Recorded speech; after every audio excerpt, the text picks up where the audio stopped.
মা বাবা যখনকে কইতো পড়াশোনা কর তখন সেই সব কথাগুলো লাগতো জন্মের মতো তিতে।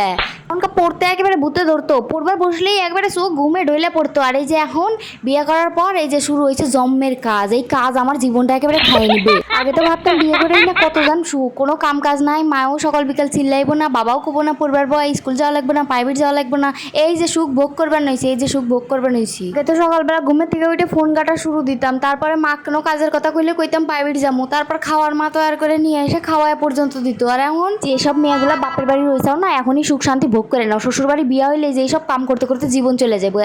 বিয়ের প্রথম সবাই কয় যে আমার বাড়িতে কোনো কাজ নাই, যখন সম্বন্ধ ঠিক হয় তখন শাশুড়ির তোমার কাছে একবারে জন্মের ভালো, মা হয়ে যাবে একবারে চোখের কাটা।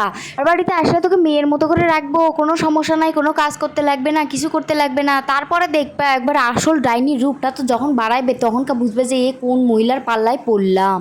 যাই হোক, সারাদিনে সব কাজ করার মতো তোমার সাথে শেয়ার করা সম্ভব না, কারণ অনেক বড় ভিডিও হয়ে যাবো, তখন অতখানি আমার বয়স দিতে দিতে কাম সারা। যে গেট আপটা দেখতেছো এটা আমি ভিডিও বানানোর জন্য রেডি হয়েছিলাম, এবার গরম লেগে গেছে, ভিডিও টিডিও বানাই, এবার আইসক্রিম খাবো। এবার দেখি আমার বর আবার এতদিন আমি বাপের বাড়ি ছিলাম জন্য দেখি আইসক্রিমের অর্ধেকের বেশিখানি খাই তুইছে। যাই হোক, যেইটুকুনি ছিল ওইটুকুই আমি খাই নিলাম। তো আজকের ভিডিওটা এই পর্যন্তই। তোমাকে ভালো লাগলো না খারাপ লাগলো দুইটার মধ্যে একটা হলেও জানাও, কমেন্ট করে জানাও। টাটা।